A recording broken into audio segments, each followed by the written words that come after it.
menceritakan mungkin sedikit tentang perjalanan profesi saya sebagai guru. Agak unik, karena saya ASN dan saya berpikir Tuhan salah nggak saya jadi ASN tahun 93, tapi ternyata tidak. Tadi kami dalam diskusi di mobil, saya bilang saya bersyukur ketika saya ditempatkan menjadi ASN, saya melihat banyak fenomena. Dan kalau dalam riset ada yang namanya triangulasi, kalau untuk kualitatif, saya bisa melihat dari berbagai aspek perspektif tentang profesi guru, baik itu guru TK, formal, informal, ataupun guru yang khusus mengajar pendidikan agama Kristen, ataupun guru yang memang dipanggil untuk melengkapi dalam bidang misi. Saya sangat berterima kasih kepada Tuhan Yesus karena saya bisa melihat profesi ini dari beberapa hal. Maaf, saya takutnya mereka yang terpanggil menjadi guru, Pak, itu sebagai kebiasaan saja, merasa habit, padahal kita sedang membentuk generasi. Dan yang menarik lagi dari kondisi saya mengajar di satu kampus, semuanya mahasiswa saya itu Muslim, berkerudung. Challenge-nya begitu berat karena saya ingin menanamkan nilai Kristiani, tapi itu kok berat sekali, mental sekali. Tapi saya berpikir saya menjalankan tugas saya. Kalau bukan panggilan Tuhan, saya nggak bisa paham. Halo para guru, semangat? Hapunten, abdi teh rumaos kieu. Abdi teh paling lama ngajar teh. Pak ini sampai tahun kenal abdi 40, tadi saya 32. Saya bertanya dengan guru-guru hebat di sini. Ada Ibu Yustin mengajar dari mungkin lebih 42 tahun ya Bu. Ada Ibu Rana, guru-guru hebat yang punya komitmen, yang setia dalam pelayanan dan panggilannya menjadi guru. Tepuk tangan untuk semua guru hebat. Luar biasa. Bisa berkarya, tidak apa-apa. Kita terus berkarya. Amen. Di belakang sana ada yang sudah pensiun tapi dia membaktikan diri bekerja mengajar Pak untuk anak SD. Saya rasa nggak terbatas oleh waktu. Sejauh punya hati, panggilan, pemahaman kepada Allah yang benar, mengajar dengan baik, saya rasa bisa. Tetapi perlu bergandengan tangan dengan guru-guru muda. Pada intinya guru muda suka merasa sok ya, tapi tidaklah.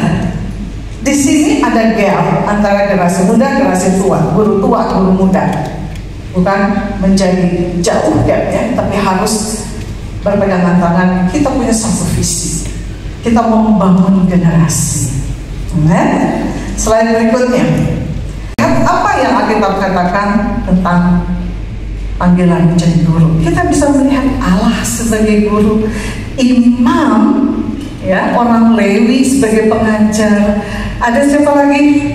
Ada juga nabi-nabi, ada juga orang-orang berhikmat, dan yang terakhir ini Tuhan Yesus sebagai pengajar. Bapak Ibu mungkin yang pernah ikut kuliah metodologi didaktik atau yang pernah belajar hidup Yesus, kalau kita baca dalam keseluruhan 4 Injil, kita bisa dapat potret yang sangat komprehensif tentang personality Tuhan Yesus sebagai pengajar. Bahwa guru atau pengajar Kristen ini adalah rekan sekerja Allah untuk membentuk generasi. Amen. Saya bisa begini karena guru saya dulu. Saya mengajarkan pada generasi berikutnya, dan Allah kita setia dan menceritakan segala perbuatan yang ajaib, rencana penyelamatan bagi umat manusia dari generasi ke generasi, from one generation to one generation. Itu adalah peran dari guru. Kita menjadi rekan kerjanya Allah. Kalau kita tidak menjadi rekan kerja Allah, mungkin kita ingin berpikir guru cuma profesi saja, kita cuma cari uang, ya udah semua dikerjakan administrasi ini. Tapi kita tidak tahu ada misi ilahi dalam diri seorang guru, yaitu menjadi rekan sekerja Allah. Jadi kalau begitu, bagaimana sikap kita? Saudara, orang-orang yang dipilih Tuhan, sangat dihargai Tuhan, dihormati Tuhan, dimuliakan Tuhan, menjadi rekan kerjanya Tuhan. Bagaimana sikap kita melakukan panggilan ini? Kalau mengajar misalnya sudah lebih dari 30 tahun, 40 tahun, saya yakin sudah melewati berbagai pengalaman.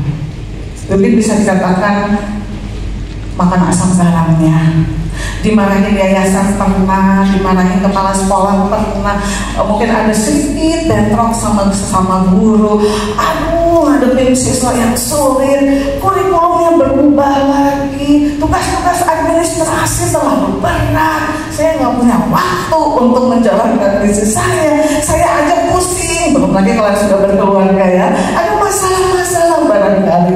Saudara, firman Tuhan ingatkan, kalau kita dipercayakan menjadi guru, lakukanlah dengan senang hati.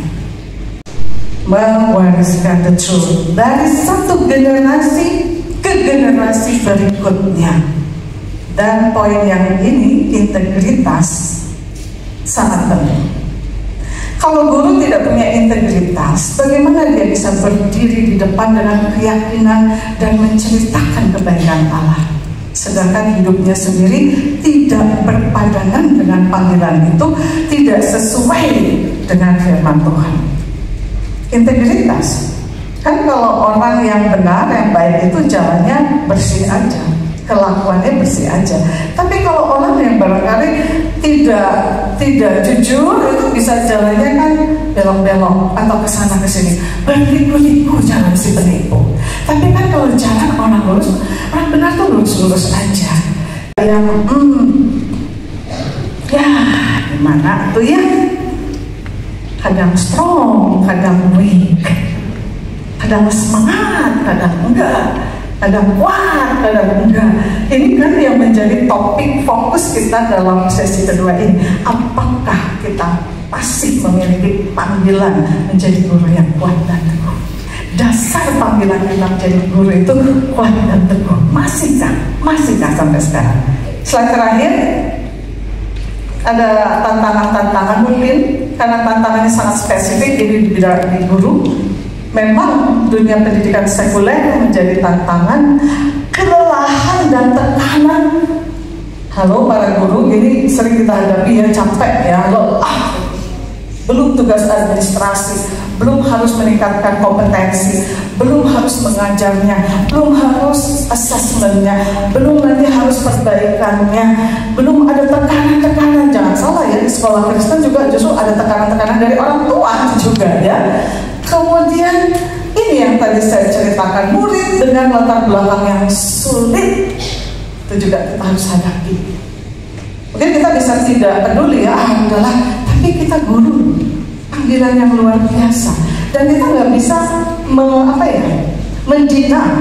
menyangkal gitu bahwa saya punya kekuatan, saya punya kerinduan untuk memberitakan Injil pada murid-murid saya. Jadi meskipun sulit, pasti saya akan hadapi juga. Dan di era digitalisasi, kalau tadi Pak Peter sangat luas ya membahas digitalisasi, bahkan mungkin nanti akan ada perubahan dalam pendidikan dalam sistem digitalisasi. Punten ya, anu generasi kolot yang tua-tua, punten.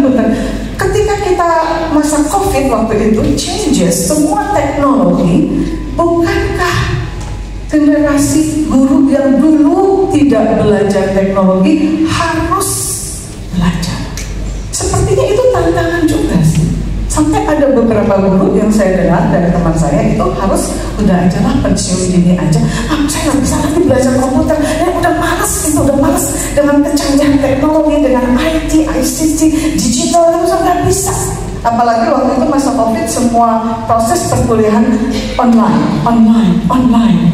Berarti kan harus belajar teknologi. Tapi ini juga menjadi tantangan.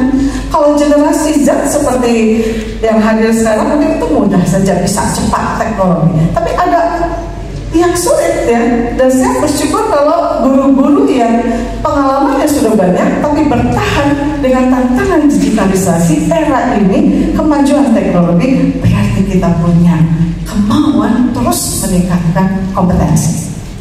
Sekarang itu jauh lebih berat tantangannya, karena dari keluarga-keluarga yang tidak terlalu peduli, aware dengan anak-anaknya, bapak ibunya bisa kerja dari pagi sampai jauh malam. Dan anak-anak ini adalah loneliness generasi. Tidak jarang murid lebih memilih curhat kepada guru bidang studinya yang dekat dengan mereka dibandingkan ke guru BK atau konselor profesional. Karena biasanya kalau sudah dipanggil ke ruang BK itu diejek oleh teman-temannya. Lu buat apa, dosa apa? Ya. Dan mungkin selama 37 tahun saya membantu dua sekolah. Paradigma itu saya hapuskan. Ya. Karena apa? Tidak semua anak dipanggil ke ruang BK itu bermasalah. Tapi kita pengen sekali lebih kenal murid-murid kita. Sebagai konselor, guru menjadi sahabat yang mendengarkan, menolong murid menemukan makna dan memberi dukungan rohani dan emosi. Ya. Tetapi sayang banget karena banyak sekolah Kristen yang sudah tidak mengutamakan doa di atas segalanya. Padahal sebelum kegiatan itu seharusnya doa bersama. Saya tidak setiap hari ke sekolah, tapi saya seminggu 2 kali. Dan pada saat saya mau ke sekolah itu saya selalu berdoa malam. Dan kita perlu hikmat dari Tuhan untuk mengerti bahwa yang diutarakan orang ini tidak benar. Dia punya masalah yang lebih dalam, yang harus dikorek, yang harus diampuni. Bahkan banyak penyiksaan yang tidak terdeteksi oleh Tuhan. Karena adanya kedekatan emosional dan interaksi harian. Artinya guru semua bidang studi tidak bisa melepaskan diri dalam konseling dasar. Ya. Ada satu guru kimia itu Keller, saya kenal. Tapi Bapak Ibu tahu kenapa? Dia punya persoalan tangannya. Dia bisa tarik tarik BH dari seorang siswi di depan umum, dan kepala sekolah tidak bisa berdaya apa karena dia guru senior. Ya. Lalu semua guru angkat tangan, dan akhirnya guru ini dikirim ke ruang saya, dan saya banyak berdebat dengan dia. Tapi akhirnya dia mengakui bahwa rumah tangganya Angel terkenal dengan bayaran jutaan tiap bulan. Dan biasanya orang tua berkata, gua masukin anak gua di sini supaya beres sampai di rumah. Orang tua tidak pernah sadar bahwa panggilan dia sebagai orang tua itu tidak tergantikan. Ya. Itu sebabnya ada waktu, ada saat tertentu di mana Tuhan memberi kepada orang tua kesempatan untuk apa? Untuk mendidik anak. Karena ada kesempatan yang lewat. Ya. Seperti seorang anak 0 sampai 2 tahun itu butuh ibunya. Dia tidak peduli dengan siapapun di lingkungan dia kecuali mamanya yang memberi air susu. Tapi ketika 3 tahun anak itu butuh bapak. Dan yang amazing karena 3 tahun yang dipenuhi oleh kehadiran dan kasih sayang seorang ayah,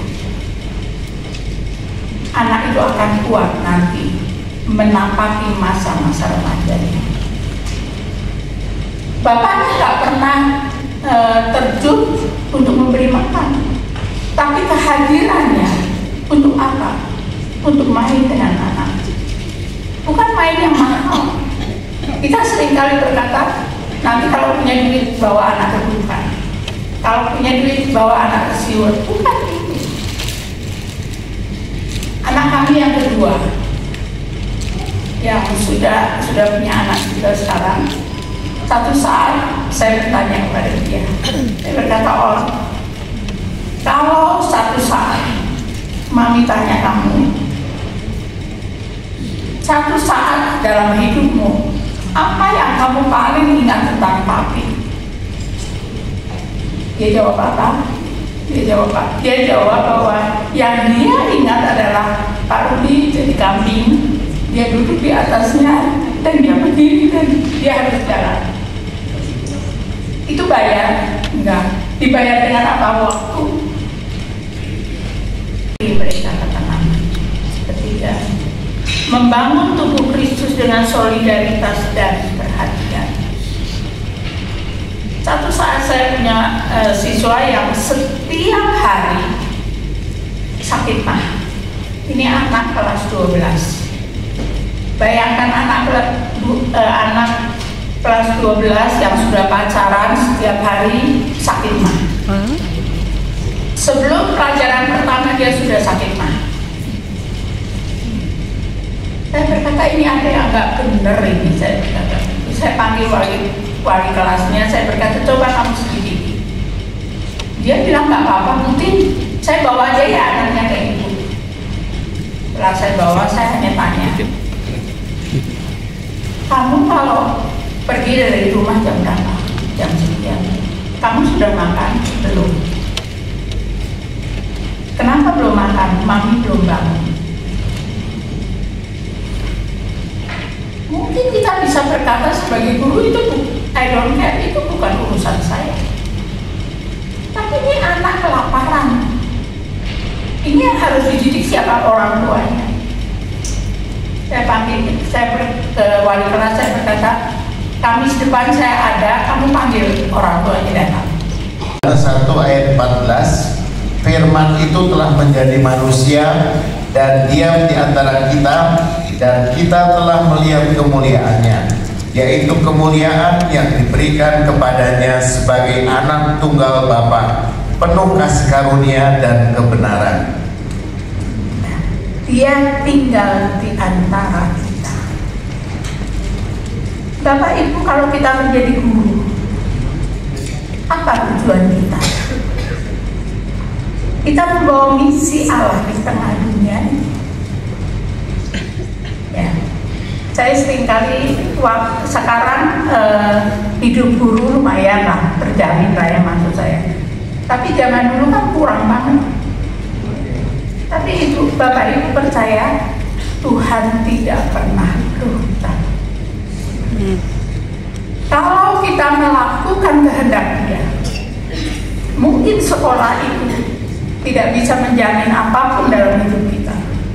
Tapi percaya, uang dari sekolah itu tidak menjamin apapun dalam hidup. Yang menjamin hidup kita siapa? Tuhan. Nah, caranya seperti apa? Kita harus mendengarkan active listening. Jadi Bapak Ibu, dengan anak kita sendiri juga kita nggak boleh loh kalau anak lagi ngomong kemudian bilang interupsi. Oh ya, di dompet itu mesti ada duitnya, nggak boleh. Karena itu menunjukkan kita tidak serius mendengarkan orang anak ini bicara. Itu sama dengan si suami. Dengarkan, kita harus bicara kontak eyes. Untuk apa? Sementara dia bicara, kita berdoa. Kita berkata, Tuhan, beri saya hikmat, supaya ketika saya harus mengajukan pertanyaan, itu pertanyaan yang bermakna. Ketika saya mengorek sesuatu, korekan itu tepat.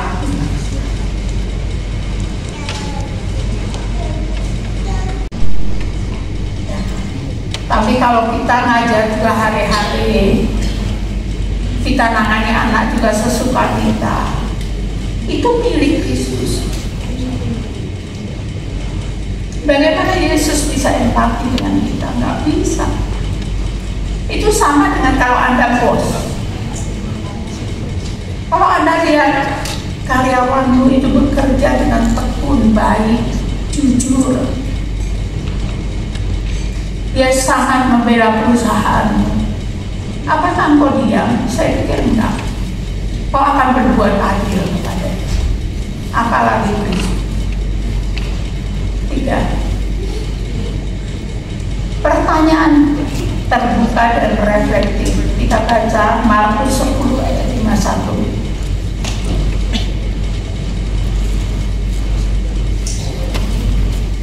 Markus 10 ayat 51, tanya Yesus kepadanya, apa yang kau kehendaki supaya aku perbuat bagimu? Jawab orang buta itu, Rabuni, supaya aku dapat melihat. Apakah Yesus tidak tahu kebutuhan orang itu? Tahu. Tapi Yesus mau dia jujur. Dia jujur mengakui apa sih yang dia butuhkan. Memberi dorongan dan meneguhkan. Guru memberi dorongan kepada anak didiknya. Kalau anak ini bodoh banget, padahal IQ-nya bagus, kita harus lidihi kenapa ya sampai seperti ini. Bulan lalu saya dikejutkan dengan seorang klien yang datang. Dia guru dari International School. Saya sudah lupa karena waktu dia dibawa ke saya masih SD kalau bukan. Dia duduk di depan saya dan dia mulai bercerita banyak. Kemudian saya kaget banget karena dia berkata, Bu, 30 tahun yang lalu ibu kunjungi papa mama saya, ingat nggak mereka berantem? Saya ingat persis kalimat yang ibu katakan kepada mama saya. Tapi itu yang tidak pernah dia lakukan buat saya. Saya tidak akan menjadi seorang yang mencintai sejenis kalau mama saya melakukan apa yang ibu katakan. Saya mau tanya dia, saya ngomong apa, saya malu karena itu kalimat saya masa saya lupa. Saya persis saya tahu. Lalu saya tanya, loh, waktu ibu bicara dengan papa mama kamu ada di mana? Saya ada di balik pintu ruang tamu itu, Bu. Saya dengar apa yang ibu katakan, semua saya dengar. Itu menyadarkan saya seorang konselor, seorang guru, hati-hati dengan hal ini. Ini 30 tahun yang lalu dia masih ingat. Dan dia berkata, Bu, hari ini saya cari ibu karena saya percaya pada ibu. Bapak Ibu, banyak murid saya yang sekarang sudah menjadi orang tua dan dia bawa anaknya kepada saya juga. Kadang saya bicara dengan Pak Rudy, saya dalam keadaan yang tidak sempurna secara kesehatan. Dan berkata, kenapa ya Tuhan percayakan banyak hal. Dan itu yang saya mau bagi. Itu sebabnya kau lakukan tugasmu sebagai guru, sebagai pendidik, sebagai hamba Tuhan sekali dengan hatimu. Dihargai dan diterima, yang memperkuat kepercayaan diri serta mengurangi stres. Hebat ya? Hebat loh. Anda itu bisa menerobos ke sana. Bahkan kalau ada seorang siswa mau bunuh diri bisa gagal. Dia bisa mengurungkan niatnya itu karena apa? Karena kalimat yang ibu katakan. Karena yang kalimat yang Bapak katakan. Jangan lewatkan waktu teduh Anda. Karena hari ini Tuhan akan bicara lain dengan hari kemarin. 1 Tesalonika 5 ayat 14, tegurlah mereka yang tidak tertib, hiburlah mereka yang tawar hati, belalah mereka yang lemah, sabarlah terhadap semua orang. Yang ketiga, Matius 19 ayat 14, tolong dibaca Pak terakhir. Matius 19 ayat 14, tetapi Yesus berkata, biarkanlah anak-anak itu, janganlah menghalang-halangi mereka datang kepadaku, sebab orang-orang yang seperti itulah yang mempunyai kerajaan surga. Biarkan anak-anak itu datang kepadamu. Yesus belain. Yesus belain, dia ngerangkul anak-anak itu. Bagaimana dengan kita? Kita diutus di tengah dunia ini dengan misi besar, merangkul anak-anak Tuhan. Siapa tahu lewat satu muridmu Tuhan selamatkan seisi rumah tangga. Kita tidak tahu, karena itu tidak bisa dijangkau oleh orang lain selain seorang guru. Bukan untuk bertanggung jawab pada yayasan, bukan untuk bertanggung jawab kepada kepala sekolah. Kita bertanggung jawab kepada guru agung kita, Yesus Kristus. Tapi tugas kita di dunia ini harus dijalankan dengan penuh tanggung jawab. Jangan main-main dengan hidupmu. Jangan main-main dengan hidupmu, karena kau tidak tahu apa yang terjadi esok. Tadi malam saya di WA oleh seorang teman. Dia sedih banget karena bosnya itu meninggal di usia 66, nggak sakit. Dia dokter juga, jadi dia periksa jantungnya ke Jakarta, semua oke. Pada saat dia pulang menuju rumahnya, dia kena serangan stroke. 5 menit kemudian dia pulang. Bapak Ibu, kita tidak pernah tahu